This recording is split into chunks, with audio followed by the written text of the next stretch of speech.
I couldn't be there today, but I hope this helps you with your strategies for the writing portion of the AP exam. Today you will get your prompts and you'll have 3 prompts to work with. And the key is to decipher how do you want to work with those particular passages. And the 3 areas that I would focus on specifically are order of passages, complexity, and understanding. With the idea of I got to come in with the right mindset, I got to come in with the right level of concentration, but I also have to come in with two or three strategies to work with. That means I'm outlining as soon as I sit down. For you, it may be you want to read the prompts first and then outline. Either way, have a plan once you sit down, and you got to be in the right mindset. And first question to answer: what order will I use to suit my strengths? Okay, and so I'm going to look through the poem. I'm going to look through the passage with you, and I'm also going to look through the last prompt about the novel, the poem, or the play. So I look through the poem itself, and the first thing with the poem, it's called "The Wife Speaks." I noticed the title, okay, and I want to know what's being asked, and the poem itself wants me to answer the question: how does the speaker, through the speaker's questions, what does that reveal about the speaker's thoughts? And it says thoughts and not intentions, so that really helps me. And I've already given the poem a read. I gave it a quick read.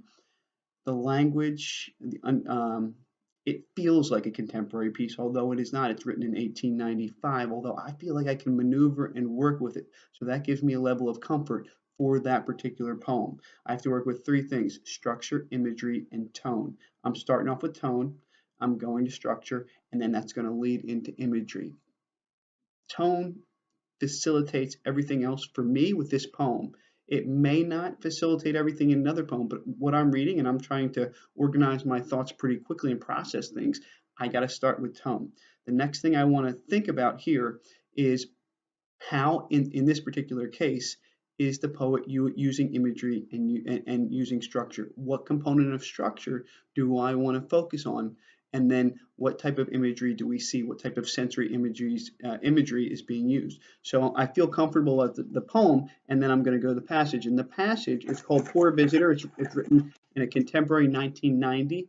All right, it's written from Jamaica Kincaid, and I'm familiar with that poet, so that gives me a little bit of a sense of familiarity, although this might be quite different than something I've read from her in the past. It's written in first person point of view, okay, and it's talking about how a new situation challenges the writer's sense of self. Okay, that's not too complex. I feel like I can work with that particular prompt, but I'm annotating every single word or phrase that reflects the word challenge. Okay, because that's the key verb in here to work with. There are 3 areas to work with as well: detail, imagery, and tone. And this time, after I gave the passage a read, I don't think I'm going to focus on tone anymore. I think I'm going to focus with detail, and I'm going to blend that into the imagery as well, because I think there's a lot of detail to work with, and there's certainly a lot of good, vivid imagery to choose from. And I think that's going to be my key here as I move forward. Then, instead of starting with tone, I'm ending with tone, because I think that leads into a more nostalgic, reflective tone. Everything that I annotate is going to reflect the idea of I'm going to focus on what particular imagery to focus on, and then as I annotate, I'm going to be writing little notes about as far as what tones emerge. And then I get to the last prompt.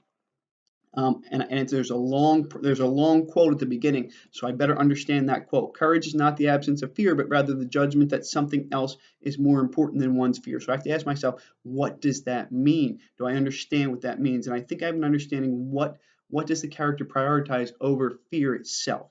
All right. So the first thing I had to do is choose a character, think about the work where that particular component is working, and that process of thinking about something else other than fear. Okay, and what does that judgment reveal about the character's dreams, goals, or values in relation to the meaning of the work as a whole? There's a lot to work with here, and I know it's going to be my most complex one.